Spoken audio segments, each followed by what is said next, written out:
ശ്രീകൃഷ്ണ ജ്യോതിഷാലയത്തേക്ക് ഏവർക്കും സ്വാഗതം. ഞാൻ ജ്യോത്സ്യൻ വിജയൻ കുട്ടു.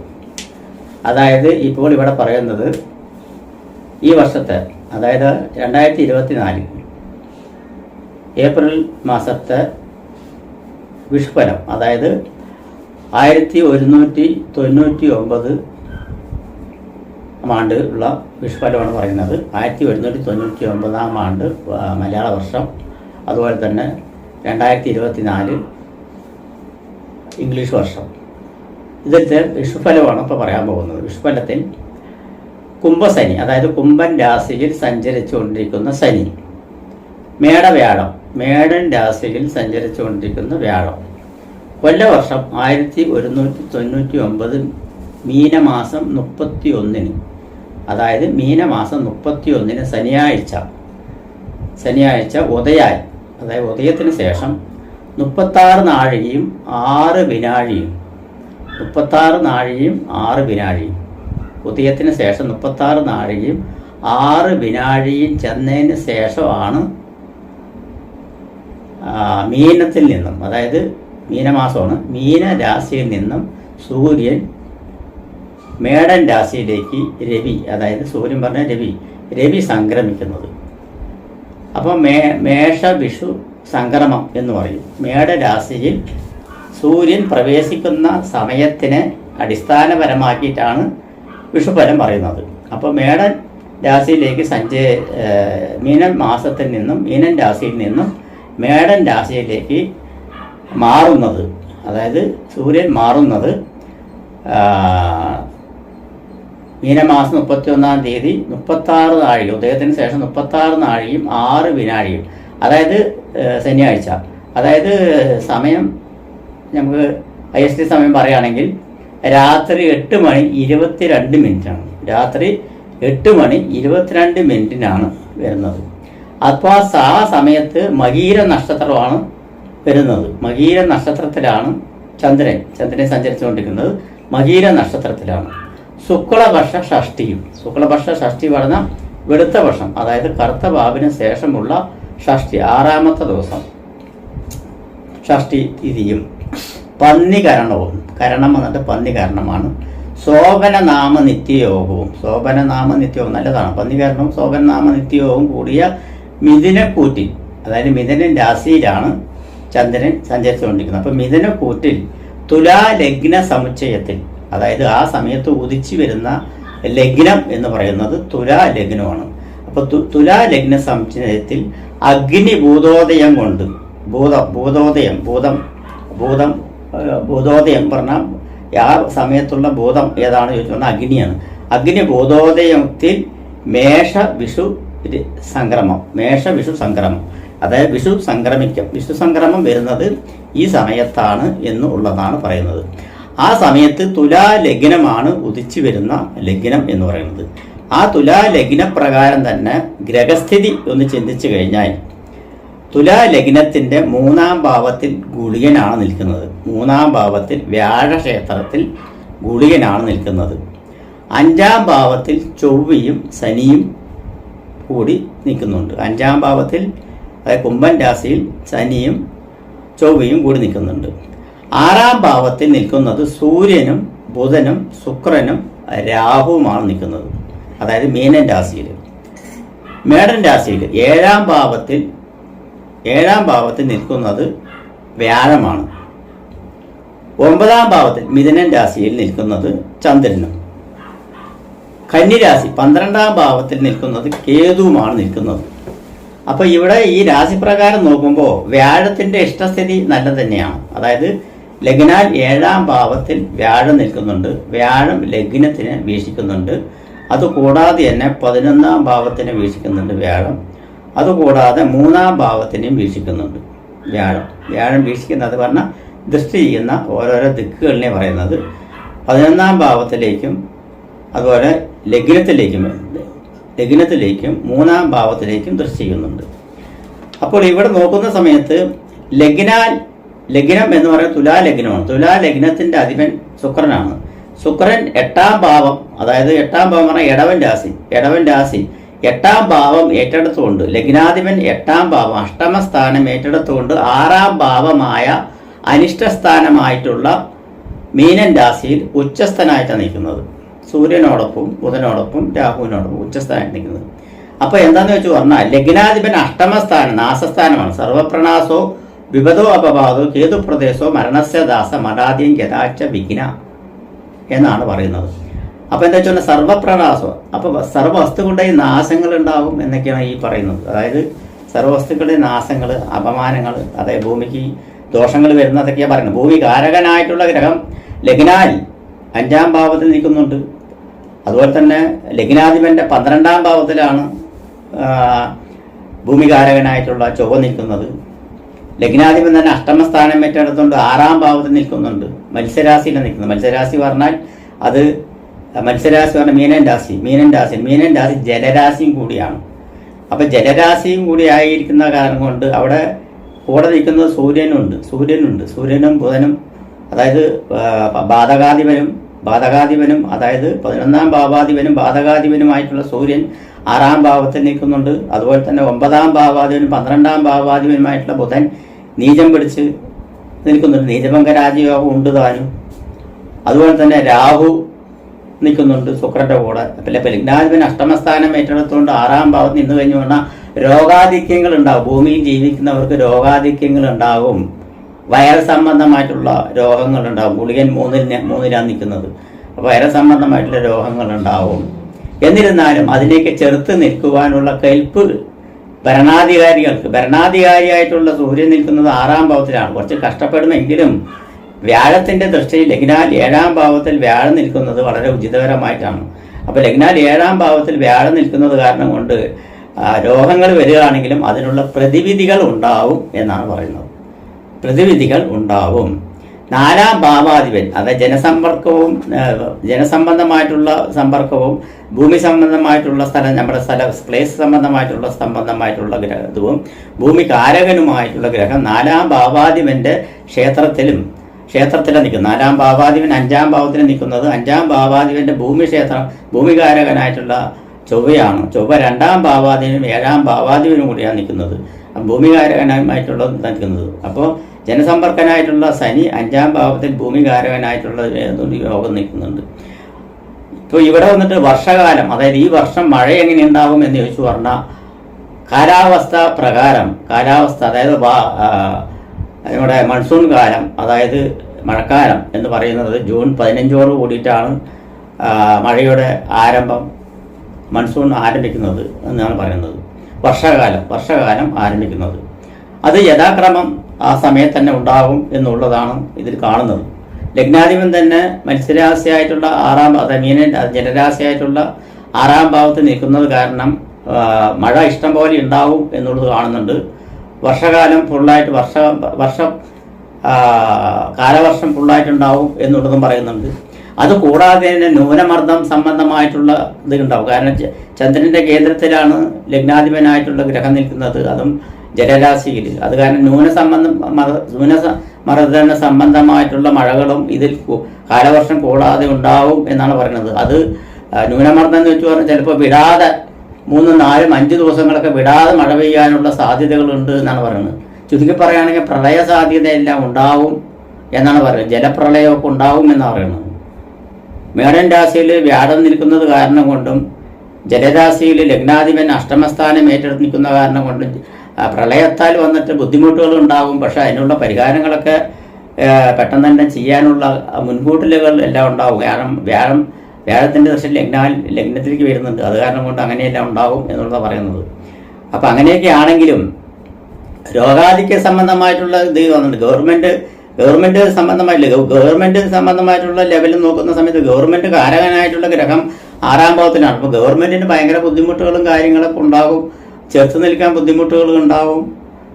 അതുപോലെ തന്നെ ധനസംബന്ധമായിട്ടുള്ള പ്രശ്നങ്ങളുണ്ടാവും, ഫൈനാൻസ് സംബന്ധമായിട്ടുള്ള പ്രശ്നങ്ങളുണ്ടാവും, ഭരണാധികാരികൾക്ക് ഭയങ്കര ബുദ്ധിമുട്ടുകളുണ്ടാവും എന്നൊക്കെയാണ് ഈ വിഷുഫലത്തിൽ പറയുന്നത്. എന്നിരുന്നാലും അതിനെല്ലാം തരണം ചെയ്ത് കൊണ്ടുപോകാനുള്ള കഴിവ് ഉണ്ടാവും എന്നുള്ളതും വ്യാഴൻ 7ാം ഭാവത്തിൽ വ്യാഴൻ ഇഷ്ടസ്ഥാനത്തിൽ വന്ന് നിൽക്കുന്നത് വളരെ ഭാഗ്യമായിട്ടാണ് കാണുന്നത്. അത് കാരണം കൊണ്ട് തന്നെ എന്ത് തന്നെ വന്നാലും അതിനുള്ള പ്രതിവിധികൾ ഉണ്ടാവും എന്നാണ് പറയുന്നത്. അപ്പോൾ ഇങ്ങനെയാണ് വിഷുപ്പനം വരുന്നത്. അപ്പോൾ വിഷുഫലത്തിൽ നമുക്ക് ഓരോ നക്ഷത്രക്കാർക്കുള്ള ഫലം എങ്ങനെയുണ്ട് എന്ന് നോക്കാം. പൂരാട നക്ഷത്രക്കാർക്ക് വിഷുഫലത്തിൽ ചിന്തിക്കുകയാണെങ്കിൽ അല്ലെങ്കിൽ പറയുകയാണെങ്കിൽ അല്ലെങ്കിൽ വിഷു വസായി നോക്കുന്ന സമയത്ത് മിഥുനൻ രാശിയുടെ മകീര നക്ഷത്രത്തിൽ വന്നിരിക്കുന്ന മിഥുനൻ രാശിയുടെ 7ാം ഭാവമായിട്ടുള്ള ധനുരാശിയിൽ പെട്ടിരിക്കുന്ന നക്ഷത്രമാണ് പൂരാടം. അതുകൊണ്ട് തന്നെ വിഷുഫലത്തിൽ ഇവർക്ക് ഗുണാധിക്യപരമായിട്ടുള്ള ഫലമാണ് ഉള്ളത്. ഗുണാധിക്യം എന്ന് പറഞ്ഞു പറഞ്ഞാൽ സാമ്പത്തിക നേട്ടം, ധനക്കുറവ് നികത്തുക, കുടുംബത്തിൽ അല്ലറ ചില്ലറ പ്രശ്നമുണ്ടെങ്കിൽ അതിനെ പ്രശ്നം പരിഹരിക്കുക, വിപുലീകരമായിട്ടുള്ള പ്രശ്നമാണെങ്കിൽ അതിനെ ലഘൂകരിക്കുക, തർക്ക വിഷയങ്ങൾ ചെന്ന് താടാതിരിക്കുക, അങ്ങനെയുള്ള ഓരോരോ ഇത് മറ്റുള്ള ശത്രുക്കളാൽ ഭീഷണിപ്പെടുത്തുക, കടബാധ്യതയിൽ നിന്നും മോചനം നേടുക, അങ്ങനെയുള്ള ഓരോരോ കാര്യങ്ങളിൽ നിന്നും മോചനം നേടുവാനുള്ള സാധ്യതകളാണ് ഇപ്പോൾ ഈ വിഷുഫലത്തിൽ വന്നിരിക്കുന്നത്. ഗുണാധിക്യം എന്ന് പറയുന്ന സമയത്ത് ധനസംബന്ധമായിട്ടുള്ള നേട്ടങ്ങൾ വന്ന് കൈവരിക്കും, മനസമാധാനം കൈവരിക്കും, സന്താനങ്ങളെ കൊണ്ടുള്ള പൊറുതിമുട്ടലുകളിൽ നിന്നും നേട്ടങ്ങൾ ഉണ്ടാവും, അവർ നേർവഴിക്ക് നടക്കുന്നത് മൂലം മനസമാധാനം ഉണ്ടാവും. അതുപോലെ ഭാര്യ ഭർത്താക്കന്മാർ തമ്മിലുള്ള ഐക്യത, തർക്ക വിഷയങ്ങളും വാക്കു തർക്കങ്ങളും അല്ലെങ്കിൽ കുടുംബത്തിൽ അലോസരമായിട്ടുള്ളതും മൗനം പാലിക്കലും സംസാര വിഷയങ്ങൾ കുറയുകയും ചെയ്യുന്ന അങ്ങനെയുള്ളൊരു സാഹചര്യങ്ങളെല്ലാം മാറി ഒരു ഐക്യത കൈവന്നു വരുവാനും മനസ്സിൽ പരസ്പരം സ്നേഹം ഉറവിടം എടുക്കുവാനുള്ള സാധ്യതകളും എല്ലാം അങ്ങനെയുണ്ട് എന്നാണ് പറയുന്നത്. അതുപോലെ തന്നെ കുടുംബത്തിൽ ഐശ്വര്യ അഭിവൃദ്ധിയും വരുന്നതോടൊപ്പം തന്നെ മനസമാധാനവും ദൈവീക അനുഗ്രഹങ്ങളും ഭാഗ്യകടാക്ഷങ്ങളും വന്നു ചേരും എന്നുള്ളതാണ് പറയുന്നത്. അങ്ങനെ ചേരുന്ന സമയത്ത് നമ്മൾ ഉദ്ദേശിക്കുന്ന കാര്യങ്ങൾ, നമ്മൾ ഉദ്ദേശിക്കാൻ നടക്കുന്ന കാര്യങ്ങൾ, പല വിഷയങ്ങളിൽ പെട്ടിരിക്കുന്ന കാര്യങ്ങൾ, അപ്പോൾ നമ്മൾക്ക് മനസമാധാനം വരണമെങ്കിൽ അല്ലെങ്കിൽ നേട്ടങ്ങൾ വരണമെങ്കിൽ നമ്മൾക്ക് തൊഴിൽ നന്നായി പോകണം, തൊഴിൽ അഭിവൃദ്ധി വേണം. തൊഴിലുണ്ടെങ്കിലേ ധനവരുമാനം ഉണ്ടാവുള്ളൂ, ധനവരുമാനം ഉണ്ടെങ്കിലേ കൈകാര്യങ്ങൾ ചെയ്യാൻ പറ്റുകയുള്ളൂ. അങ്ങനെയുള്ള കാര്യങ്ങളെല്ലാം നോക്കുന്ന സമയത്ത് ഇവർക്ക് ഗുണാധിക്യപരമായിട്ടുള്ള വിഷുഫലം ഗുണാധിക്യപരമായിട്ടാണ്. ധനനേട്ടങ്ങൾ ഉണ്ടാകും, തൊഴിലിൽ അഭിവൃദ്ധി ഉണ്ടാവും, പലവിധ തൊഴിലിൽ.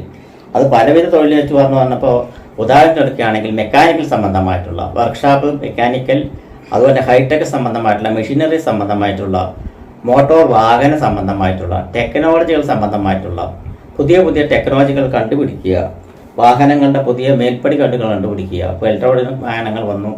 അതുപോലെ തന്നെ അങ്ങനെയുള്ള ഓരോരോ ഓട്ടോമാറ്റിക് സംബന്ധമായിട്ടുള്ള സിസ്റ്റങ്ങൾ അങ്ങനെയുള്ള ആയിട്ടുള്ള ഇതിലെല്ലാം വന്നിട്ട് ഈ മൂലനക്ഷത്രക്കാർക്ക് പൂരാട നക്ഷത്രക്കാർക്ക് നേട്ടങ്ങൾ ഉണ്ടാക്കാനുള്ള കൈവരിക്കാനുള്ള കഴിവുണ്ടാവും എന്നാണ് പറയുന്നത്.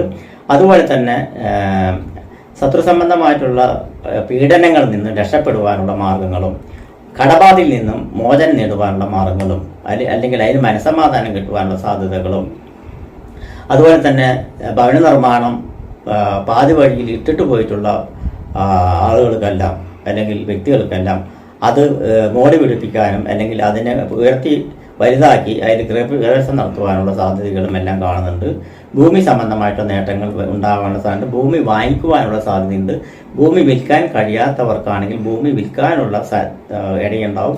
ഭൂമി വിൽക്കാതെ കിടക്കുന്നതാണെങ്കിൽ അങ്ങനെയുള്ള പ്രശ്നമുണ്ടെങ്കിൽ എൻ്റെ ഫോൺ നമ്പറിൽ കൊടുക്കുന്നുണ്ട്, ഭൂമി വിൽക്കാനുള്ള സാഹചര്യങ്ങൾ ഉണ്ടാക്കി തരാം എന്നാണ് പറയുന്നത്. അങ്ങനെയുള്ള കാര്യങ്ങളെല്ലാം ഉണ്ട് എന്നാണ് പറയുന്നത്. അപ്പോൾ ഭൂമി വിൽക്കാനുള്ള സാധ്യതകളും ഉണ്ട് എന്നാണ് പറയുന്നത്. അതിനുള്ള സാഹചര്യങ്ങൾ ഒത്തുവരും. പിന്നെ അതുപോലെ തന്നെ ഓട്ടോമാറ്റിക് സംബന്ധമായിട്ടുള്ള സിസ്റ്റവശങ്ങൾ, കമ്പ്യൂട്ടർ മേഖല, മൊബൈൽ മേഖല, ലാപ്ടോപ്പ്, അങ്ങനെയുള്ള ഇലക്ട്രോണിക് സംബന്ധമായിട്ടുള്ള മേഖലകൾ, ഇലക്ട്രിക് സംബന്ധമായിട്ടുള്ള മേഖലകൾ വിപുലീകരിക്കുവാനും അതിൽ ബിസിനസ് നടത്തുന്നവർക്കും പുതിയ ബിസിനസ്സിന് അതിലിറങ്ങുന്നവർക്കും ഗുണാധിക്യങ്ങൾ ഉണ്ടാകും എന്നാണ് പറയുന്നത്. കാരണം ഇപ്പോൾ നമ്മൾക്ക് ചിന്തിക്കുകയാണെങ്കിൽ ഇപ്പോൾ മൊബൈൽ കടകൾ ഇഷ്ടം പോലെ എന്ന് വെച്ചാൽ ഇഷ്ടംപോലെ, അത് വൻകിട ചെറിയ ചെറിയ ടൗണുകളിലടക്കം വൻകിട മൊബൈൽ കമ്പനികൾ തുറന്ന് പ്രവർത്തിക്കുന്നുണ്ട്. അപ്പോൾ ചെറിയ മൊബൈൽ കടകളുടെ കാര്യങ്ങൾ ഒന്ന് എടുത്തെടുക്കും, അവർക്ക് ഭയങ്കര പ്രയാസമാണ്. കാരണം എന്താ പറഞ്ഞാൽ അവരുടെ ജീവിതമാർഗം മുട്ടിപ്പോകും. അപ്പം അങ്ങനെയുള്ള വ്യക്തികൾക്ക് അടക്കം ഈ പൂരാട നഷ്ടത്തിൽപ്പെട്ടിരിക്കുന്നവർക്ക് നേട്ടങ്ങൾ ഉണ്ടാവേണ്ട സാധ്യതയുണ്ട് എന്നാണ് പറയുന്നത്. കാരണം വെച്ച് പറഞ്ഞാൽ ഇപ്പോൾ പഴയ മൊബൈലുകൾ വാങ്ങി പുതിയ മൊബൈലുകൾ വാങ്ങിച്ചു കൊടുക്കുക അല്ലെങ്കിൽ തിരിമറി നടത്തുക, അങ്ങനെയുള്ള കാര്യങ്ങളിലെല്ലാം ഉണ്ടാവും എന്നാണ് പറയുന്നത്. അങ്ങനെയുള്ള കാര്യങ്ങളെല്ലാം ഉണ്ടാവും. അപ്പോൾ അതിനുള്ള ഭാഗ്യം ഉണ്ടെങ്കിൽ എല്ലാം വരും. അതിനുള്ള ഭാഗ്യങ്ങൾ തെളിഞ്ഞു വരും, ദൈവാധീനം തെളിഞ്ഞു വരും എന്നൊക്കെ പറയുന്നത്. രാഷ്ട്രത്തിൽ പ്രവർത്തിക്കുന്നവർക്ക് ഭയങ്കര ബുദ്ധിപരമായിട്ടുള്ള നീക്കത്തോടുകൂടി സഭാ നേതൃത്വം, അതുപോലെ തന്നെ സ്ഥാനമാന പദവികൾ, വിജയ കരസ്ഥമാക്കുക. ഇപ്പോൾ ഇലക്ഷനൊക്കെല്ലാം വരുന്നത്, ആ വിജയങ്ങൾ ഉണ്ടാവുക, അങ്ങനെയുള്ള കാര്യങ്ങളെല്ലാം ഉണ്ടാവാനുള്ള സാധ്യതകൾ ഉണ്ട് എന്നാണ് പറയുന്നത്.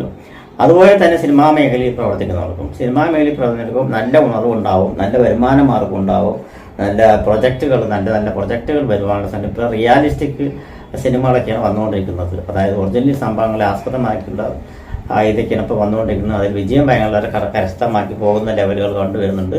അങ്ങനെയുള്ള പുതിയ സംരംഭങ്ങളിൽ തൊട്ടുനോക്കുക, അല്ലെങ്കിൽ അതിൻ്റെ ഉണർവൊന്ന് കൊടുക്കുക, അല്ലെങ്കിൽ അതിൻ്റെ പരീക്ഷണ അടിസ്ഥാനത്തിൽ നോക്കുക. അങ്ങനെയുള്ള കാര്യങ്ങളിൽ വിജയം കരസ്ഥമാക്കും എന്നുള്ള യാതൊരു സംശയമില്ലാത്ത കാര്യങ്ങളാണ്. അതുപോലെ സ്വർണ്ണ മേഖലയിൽ വളരെ ഉണർവുണ്ടാവും. സ്വർണ്ണ മേഖലയിൽപ്പെട്ടിരിക്കുന്ന ബിസിനസ് നടത്തുന്നവർക്കും അതിൽ പ്രവർത്തിക്കുന്നവർക്കും, അതുപോലെ ഡയമണ്ട് സംബന്ധമായിട്ടുള്ള വിപണികളിലും സ്റ്റോൺ സംബന്ധമായിട്ടുള്ള വിപണികളിലും നവരത്ന സംബന്ധമായിട്ടുള്ള മേഖലകളിലും ഉണർവുണ്ടാവും എന്ന് തന്നെ പറയാം.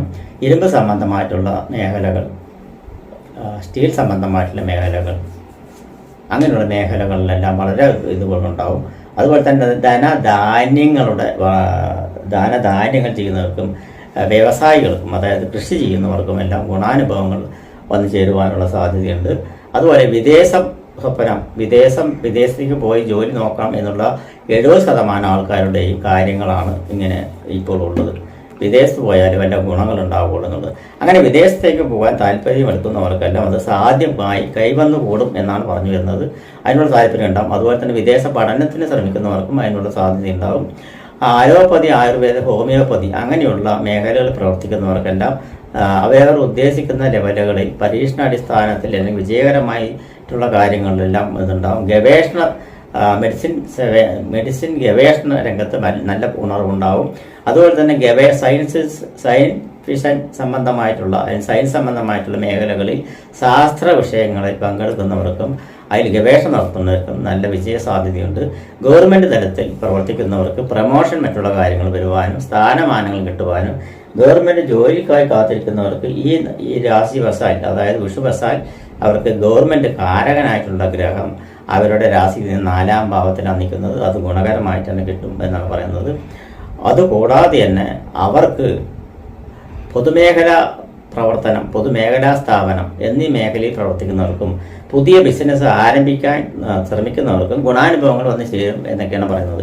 അപ്പോൾ മൊത്തത്തിൽ പറയുകയാണെങ്കിൽ പൂരാട നക്ഷത്രക്കാർക്ക് ഗുണാനുഭവങ്ങൾ വന്നു ചേരുവാനുള്ള സാധ്യത കൂടുതലായിട്ട് കാണുന്നത്. അതുപോലെ തന്നെ നാവികസേന, കരസേന, വ്യോമസേന എന്നീ മേഖലകളിൽ പ്രവർത്തിക്കുന്നവർക്കും ധീരതയ്ക്കുള്ള അവാർഡുകൾ, ചങ്കൂറ്റത്തിനുള്ള അവാർഡുകൾ, അതുപോലെ അവർ ഭയങ്കരമായിട്ടുള്ള റിസ്ക് എടുത്തിട്ടുള്ള മേഖലകളിലെല്ലാം പ്രവർത്തിച്ച് അതിൽ വിജയ സാധ്യത കൈവരിക്കാനുള്ള സാധ്യതകൾ, അതുപോലെ എയർപോർട്ട് സംബന്ധമായിട്ടുള്ള വർക്ക് ചെയ്യുന്നവർക്ക്, എയർപോർട്ട് സംബന്ധമായിട്ടുള്ള മേഖലയിൽ ജോലി വേണം ആഗ്രഹിക്കുന്നവർക്ക് അത് സാധ്യമാകും.